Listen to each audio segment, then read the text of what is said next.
Hello, you wonderful people, and welcome to another episode of Not Too Comic Book. This being a show, it's about TV shows that are adaptations of comic books. For today's episode, I'm going to talk about the latest episode of Fear the Walking Dead. A lot of really interesting things went down in this episode, so let's break it down.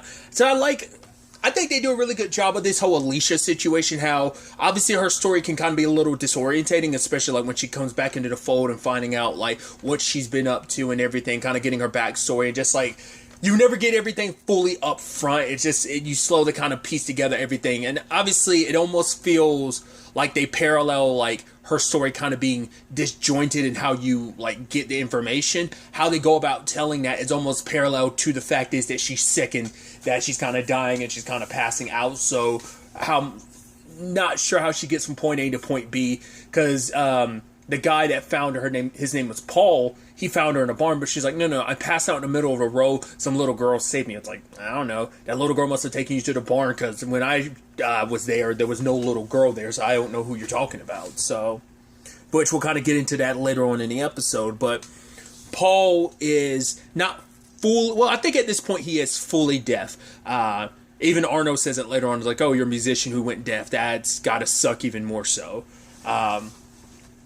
And obviously there's parallels you can draw. Like he is I think maybe he drew inspiration from Beethoven. I mean, just as a musician alone, you really probably he really liked Beethoven, but I think paralleling the situation of like losing your hearing and everything. So Alicia ended up breaking a stereo, because that's what I was kind of confused. I was like, well, I guess it makes sense. You need it loud so that you could help. But I was like, how does having loud music help you? But it's like, right, the loud music was a personal thing. He soundproofs the place so that no walkers come in, the place is locked, but I guess a walker, either he forgot to lock it or the lock just like was faulty and just a walker was able to get in. So Alicia smashed his radio, obviously not knowing he was deaf at the time. So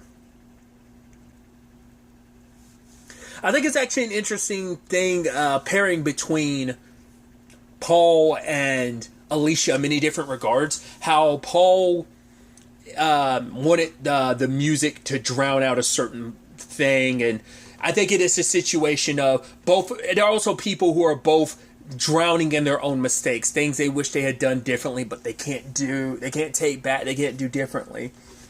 The fact is, and I think it speaks volumes that when the time came, he hid her from Arno, because Arno's like, right, she got a lot of people killed, so she needs to be taken care of. And, you know, that is the thing of like, I guess in his mind, he believes himself to be right. Like, right, I'm getting justice for all those who died because of her.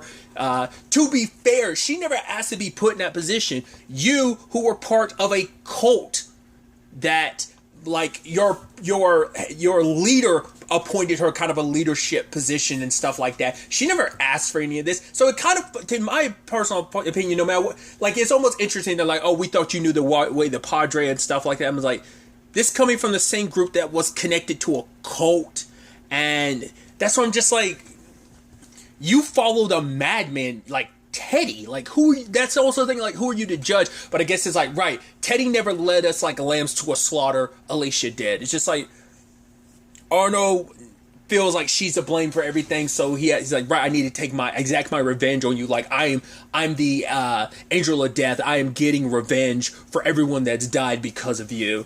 You could just as easily leave her alone, but it seems like what happened is, in their attempts to try and take the tower, they're going to need more manpower. So Alicia was suggesting that Arno and his group join. Arno was like, bump that. I'm not going to go anywhere with you just for you to lead more people to death. Like, no, you should not be leading at all. So he didn't even probably take it up as a, well, as long as Alicia's involved in general, he wants nothing to do with it, because he's more adamant about killing her. But I think, I'm surprised he didn't say, like, right, I'll join up as long as you aren't involved and you don't get to enjoy the place. Which for her, and maybe that's also part of the reason, she doesn't have a lot of time left. You know, at least she claims not to be. Because we've never necessarily seen a circumstance quite... I think the closest we've gotten to this was Morgan's infection from, like, being shot by Virginia in season 5's finale, to like his circumstances, like the red eyes and like the walkers ignoring, because it's like, right, I'm practically dead. It's because they were smelling the infection that was killing. He wasn't like bored, like I mean, as someone who saw those previews out of context, I was like, what? Before I caught up with the show and knew, like, oh, it was an infection. He wasn't, I was like, what? Is he turning into a walker? Like, what's happening here? So because of his body decaying like that, it, mimicked just like covering yourself in the stench of death. So we've never really experienced anything like this because the closest thing we had was Herschel, and Herschel's situation got remedied. I guess and I think this is a comparison I made before, I guess her circumstances might be closer to Lee's, because Lee cut off his arm, but he ends up, like, it might be that a cross between Morgan's situation and Alicia's situation, where maybe it's like a thing of, because he was already kind of in that dead-like state, like not too many walkers messed with him. Well, to be fair, I think at the time they were covered in the blood and stuff like that. But regardless, he ends up dying in the end from the infection, because I guess it just took too long before he ended up cutting off his arm, and it was too late. So in the Herschel situation, once again, it's interesting how The Walking Dead and Fear parallel each other in, like how the bridge situation played out very differently from John Sr. than the way it did for Rick. The Dream situation played out very differently for Rick than it did for Grace. So that's what I'm saying. Like, there's interesting parallels between each other. And so her situation is kind of like, if the whole Herschel thing didn't work out, to some extent. And even the fact that she decided to keep her, like, arm is like she wasn't going to let that go regardless of the circumstances. So, because Herschel never kept the leg afterwards. But still, I'm going on a whole tangent, but I just thought that was just kind of an interesting, it's just kind of, where my thought process is about the whole Alicia situation. But she goes with, after Paul helps keep Alicia hidden from him and kind of learns the full story of, like, right, so this is why Arnold hates you, people died because of you, and now he's kind of after you, and she talks about, it might have been, I think it was like at the, when they went to go actually get the stereo, because she needs to leave, but he's like, right, if I don't get that stereo back, I won't survive, so I need your help. So reluctantly, she has to, because he won't just let her go. It's like, right, because he kind of guilt trips her. It's like, right, you did break my stereo, and if you leave me without one, I am going to die.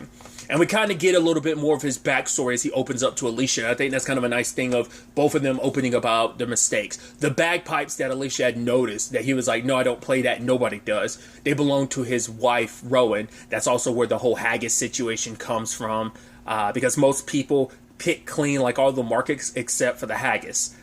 Because most people are just like, either they had their experience with Haggis and don't like it, or just don't want to take the chance.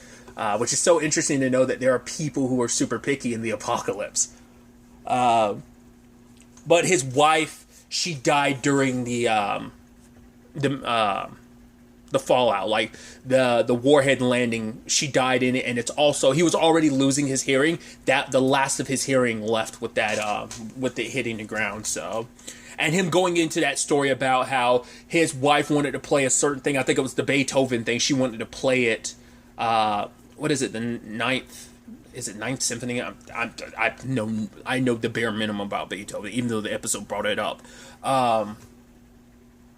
She wanted to play it on the bagpipes, but he was so, like, I guess, music snobby about it. Like, no, like, it's never meant to be played on a bagpipe. That's almost, like, atrocious for you to do that. But truth be told is, he's like, the reason why she never did it is because I talked bad about her doing it on the bagpipes. And he was like, he snapped at her because it was around the time he was losing his hearing from the beginning, and he was just, I was so mad at the situation. I wasn't even mad at her, and now that was her dream, was to do that and at least get me to hear it, but I was so filled with anger about my circumstances that I never did, and I never got the chance, and I never will. So that's actually a very heartbreaking aspect to their story.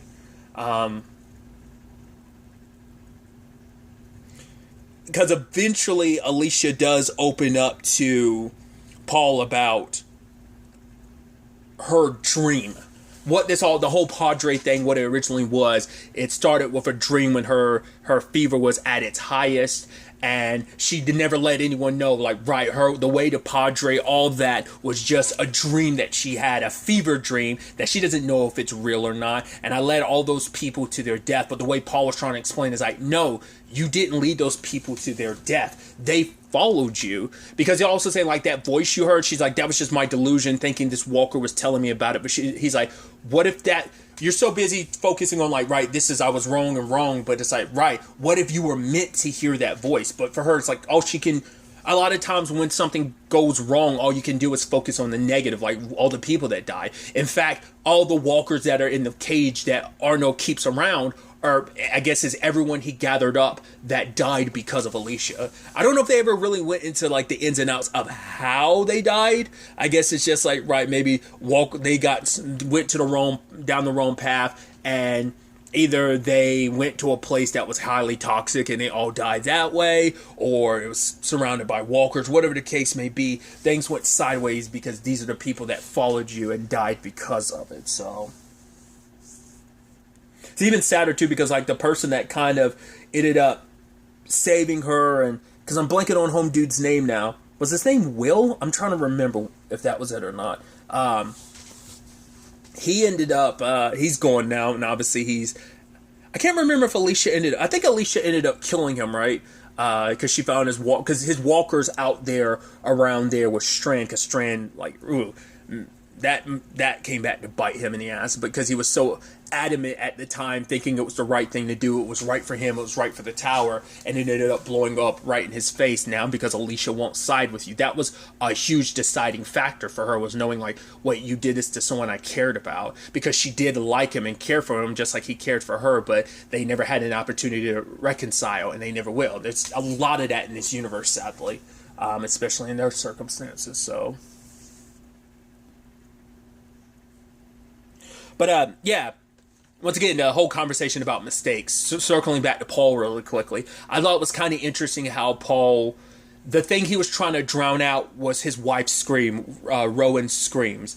The last thing he ever heard from his wife, that she went out to get something and she was coming back, and she was on the radio with him, and that's what the last thing he heard was her scream. And that's the last thing not only he ever heard of her, but the last thing he heard in general. And now that's stuck in his head. He uses the music to try and drown it out. You know, he's like, you can't understand what I'm going through. And then Alicia told him about the dream, about the Padre, about how she can't shake that, because that word, that all that, which was kind of meant to be like a guiding hope for her, ended up being her damnation, because now it's like she can't escape that word. She can't escape Padre. She can't escape the voice that led her. The dream that led her there has now become a nightmare, because all it is a reminder of the people I got killed. That's why she wanted nothing to do with Paul. It's like, if I stick around, Arno, he's going to come after you. He wants me dead, and I don't want you getting caught in a crosshair. You need to stay as far away from me as possible. But regardless of all that, Paul still wanted to help her,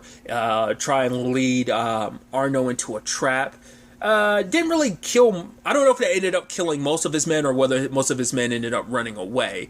But because at the end, when we saw it, it seemed like Arno was the only one that was still alive at the end there. But because later on, but I mean, that's not all of his men. He just only brought like a handful of men each time during each situation. The first group gets wiped by walkers and Paul when he goes out shooting, and kind of the same thing happens back at Paul's house. Twice he had an opportunity to put Arno down, but, you know, Alicia was kind of in the way the first time, and the second time, by the time he was ready to sneak up on Arno, the music cut out, and so Arno heard him and shot him. You're almost like, oh, is a walker going to get? Because I was hoping, given any opportunity, Alicia would have killed him. And I don't know whether Alicia's like, right, he does have a gun, I have my arm, like, that's not going to work out. So Paul gives her an opportunity to get away. In fact, what is the thing he does? He plays the bagpipes one last time.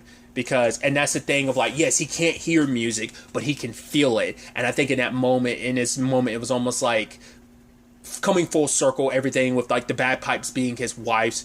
Well, he was the piano person, she was the violin person, but she also played like other instruments, including the bagpipe. And it was almost symbolic for that to be how he died. It was almost like being there with her, I think, one last time. Even if he couldn't see it, he could still feel the vibrations and knowing that she wanted to play that on a bad guy. It all came full circle in that moment. Alicia didn't want to leave him behind. She's like, the only reason why you're in this situation is because I promised you that I would take you somewhere. And he was like, even if you hadn't, if you just telling me you want to go somewhere else, it wasn't even to your friends. It wasn't even about this tower. If you had told me anywhere else, I would have followed you because that's who you are. The fact is, the reason why those people died, because they believed in you. They followed you. The same thing for your friends. They stick by you. They follow you. That voice you heard was yours. For the first time, you need to start listening to that voice, because what if that voice you've been hearing this entire time was your own voice? And so because of his sacrifice, she was able to get away. And in her, fevered, hallucinations, she sees the little girl again. We don't get a clear look at her, but I'm assuming the little girl's supposed to be a kid version of herself, because a girl never takes off the mask, but I'm assuming it's supposed to be a little girl version of herself. And there, she has her dream again, and instead of finding what was he again? He wasn't president, wasn't he a senator? She turns him around, but instead of him, it's her. It's like, right, that's the voice she's been hearing the entire time. Was her own inner monologue, her inner voice being like, listen to me, follow me, follow your voice, trust your instincts. You have good instincts. You can be a leader. But she always backseats herself. And she even says it later on. She spent so many times, the other people had a louder voice in her, whether it be her mom, whether it be Nick, whether it be Morgan. All of them had their dreams, and they allow voices to kind of follow that dream, but she always kind of shut her voice down and just kind of followed everyone else. It's like, no, now I have to listen to my voice. I have to follow my instincts. Maybe even more so now with the little time she has left, or believes herself to have, and thinks that she wants to do this before time runs out. So Padre doesn't even exist, but at the very least, she thinks this place, Morgan and them, can be Padre. Let's find people. Let's gather people around who are looking for somewhere safe and gather them around. Because if we work together, we can take that tower. Because without Arno's people, Morgan and them don't have enough people to fight Strand. Because there's so many people in that tower. They're so fully loaded. But during that dream, she had turned around and saw the little girl at the very end, but all of her friends, all of their allies standing together, and it's like, right, they're ready to follow you. And I think that's so interesting, because how they've handled the whole Alicia thing is always interesting to me, because I guess in my head I kind of almost set her up to be the main person, but she took a backseat from being the leader, and obviously when she stopped killing for a while, but it always seemed like Morgan definitely took center stage. And I think now, I don't know if that's going to be more them sharing the spotlight, or whether he's just going to backseat to right, I got to do my thing, but I'm also going to let you take charge on this. This is your baby. This is your swan song. Maybe that's kind of how they're setting this up. But Alicia plans on going back to the bunker and finding a transmitting device to reach out to everyone that's scattered around, letting them know, that way you can gather people. And she's like, I got to go do this on my alone, but you be prepared. Everybody get readied up by the time I get back. So I thought that was just kind of an impactful thing for Alicia, that, it took some sacrifices and it was a bumpy road, but this experience helped her grow. Paul, I don't know why I want to keep saying Leon. I don't know why I want to keep doing it. Paul pointed her in the right direction. In his sacrifice, he gave you a chance to, and she doesn't want to waste the time that she has left, the opportunity that's been given to her, the direction that she's now feeling like she's finally going in the right direction for the first time in probably a while. So she's not as lost as she was before. So I thought that's just kind of an interesting development for her story. Other than that, we had the very ending where Arno and one of his people stumbles across what looks like it's probably the dead center of because it's a giant crater. I'm assuming it's one where, because they found the warhead later on, but I'm assuming this is where the main impact was, the epicenter of it maybe. But there's a giant crater full of walkers. It's cool.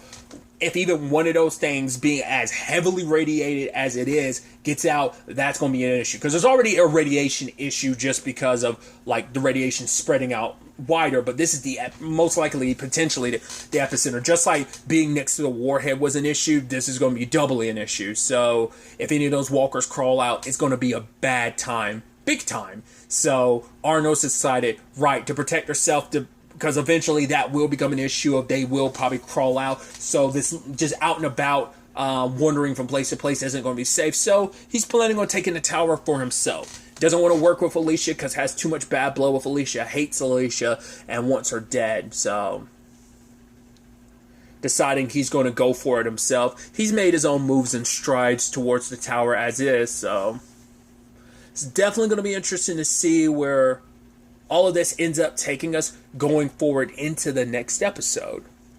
But really, that's all I want to talk about. Till the next time we meet, be happy, be safe, live life to the fullest, and enjoy it. Good day, and goodbye.